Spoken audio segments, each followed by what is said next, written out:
Hi, welcome to Unit 5, the Visual Diagnosis of Child Physical Abuse from the American Academy of Pediatrics. Today we're going to be covering some images of visual diagnosis of child physical abuse. And so the images that you're about to see are graphic in nature. I do ask that you review this particular video audio series in a location where young children or others are not around who don't necessarily understand the context of these photos. We will be looking at images of sort of normal or organic type injuries versus injuries that have been inflicted. And so I do ask that you prepare yourself for that. The first image that we're going to start with today is some regular bruising, normal bruising that you would see on an active child. These types of bruises are found on the sort of bony prominences of the body, so like on the shins or on the knees. These are things that happen in the regular active play that a child engages in. The next image that we're going to see indicates bruises at various stages of healing. What we see in this image is bruises that are in different colors, shapes, and patterns. The different colors range from sort of a darkish purple black all the way to more of a brownish greenish in nature, which indicates that's various stages of healing. As bruises and injuries heal, they change color and shape. And so this is indicative of physical punishment or bruises that have happened over a period of time at multiple time periods, which is indicative of physical abuse. The next image that we're going to be looking at here indicates grab marks on the upper arm of this particular child. These are in the shape of fingerprints or thumbprints, which indicate kind of a pinching action that may have happened on the upper arm there in the fleshy area. The next image that we're going to see is of an infant indicating a slap mark across the face. There are some fissures going along the side of the face there that are the product of the space between the fingers when a hand strikes the side of a face. The next image that we're going to be looking at involves the use of an object in some physical punishment.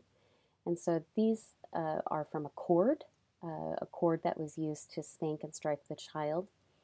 And left a very distinct shape that's indicative of an object that when evaluating this physical abuse case, the investigator would be looking for the object in the house based on the description the child gave of the object.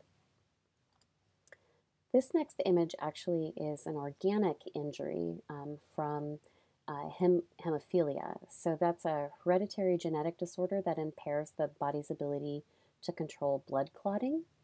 And this particular type of medical issue can be often mistaken for child physical abuse. And so I wanted to give an example of an injury that can look like it's child abuse, looks like a spank maybe that happened across the buttocks there, or something that happened to the back of the knee, but this is actually an organic issue that can often be mistaken during the evaluation of a child. The next image that we're going to be showing shows some lesions from suction. Sort of a street lingo for that would be hickey. But basically what this is some small pinpoint round spots that appear under the skin from bleeding that happens just below the skin. It's called petechiae.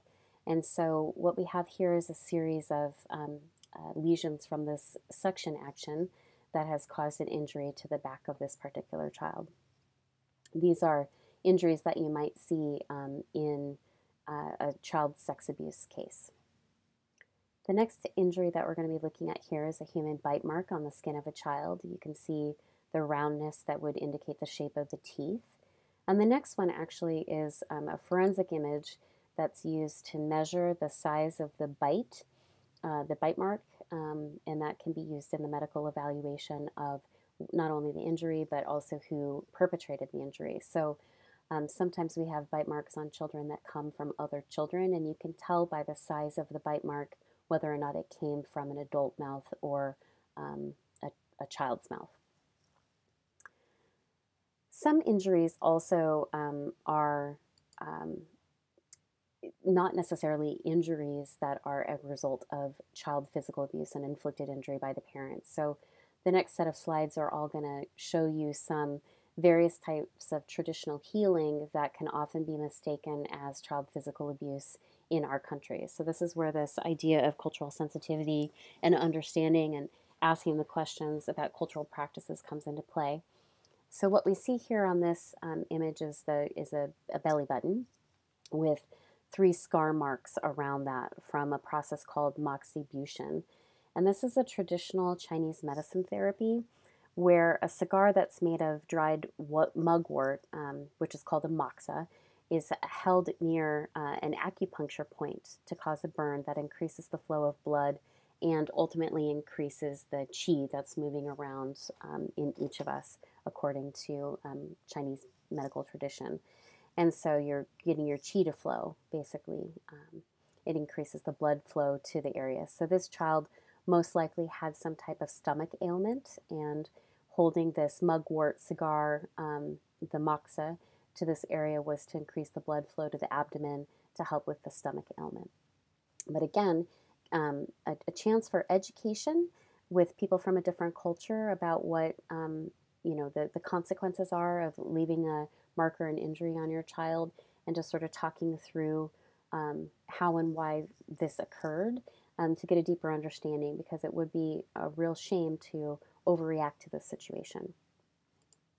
Here's another type of traditional practice that is called coining.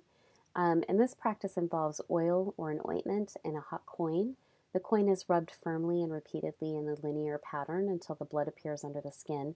Again, this is much like the petechiae or the hickey mark that we saw before.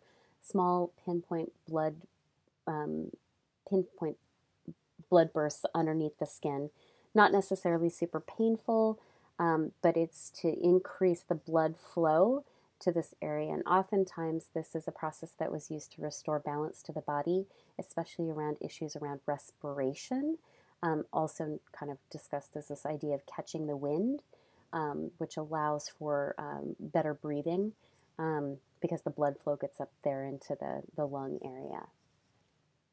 Another cultural practice that can often be mistaken as child physical abuse is the idea of cupping, which is an ancient form of alternative medicine in which a suction is created on the skin. So again, that lesion, the suction lesion, is the petechiae that you see there in the very distinct forms. But it's believed to mobilize the blood flow and promote healing. A few other things that can be mistaken as child abuse is a concept called Mongolian spots, where we have a high level of melanin or darkening in a particular area of the skin. Children of color or darker skin tones oftentimes will have Mongolian spots, which they're born with, and they continue to have those spots as they age. They don't change. And so once we get these documented in the medical records of children, we can often rule out the fact that those are not an inflicted injury. And so what you see on that leg that's being held by the medical professional is some dark spots right under the knee and right above the ankle. And those are indicative of Mongolian spots, which is this accumulation of melanin in that part of the skin. And the next slide we're going to see is Mongolian spots on the face. It's right up on the temple, right above the temple. There's a dark spot on the side of her forehead there, which is also indicative of Mongolian spots that would get documented in the medical records, so that there would be no chance of mistaking that for a child abuse event. I'm going to show a couple of burn slides at this point, and so I just wanted to put that out there, that the next slide we're going to see is an injury as a result of an inflicted burn from a cigarette. Obviously, with a cigarette, if you touch it, it's going to burn, but holding it in place for any period of time will cause this type of injury. And then the next type of injury is a running water burn, which is an accidental injury, not necessarily an inflicted one. Inflicted burns where children are submerged in hot water often have something that looks like boots or stockings on the feet. But this is an accidental injury that any child could get from a spill or hot running water by accidentally, putting the child in it without checking the temperature. Um, the next slide that I'm going to show, and this is the final slide of this presentation, is an injury to a bone. This is a spiral fracture of the femur. So you can see right there in the middle of the femur on this child's leg, there's a split in the bone. A spiral fracture is indicative of child abuse because it takes force, the twisting of that particular bone in opposite directions. And so that's indicative of an inflicted injury in a child abuse investigation. So in conclusion, I want you to understand that diagnosing physical abuse can be tricky. It can be tricky to assess. Injuries are not always what they seem. And so as a mandated reporter or a community member, if you're concerned about an injury, report it to authorities. Doesn't necessarily mean it's physical abuse, but it's always sort of better to be safe than sorry. As an investigator, you want to be mindful of asking about cultural practices around healing, that these cultural practices around healing often can exert in some type of mark or injury, that we want to make sure that we're not categorizing it as child physical abuse as an inflicted injury to the child. And then also, as a child protection worker working in the field of physical abuse, you want to make sure that you're seeking the guidance of qualified medical professionals that are trained in the identification of child physical abuse injuries. And so oftentimes when you're working in child protection, these qualified individuals will be a part of your medical team helping us to assess the situation. So that concludes the overview of our physical abuse identification.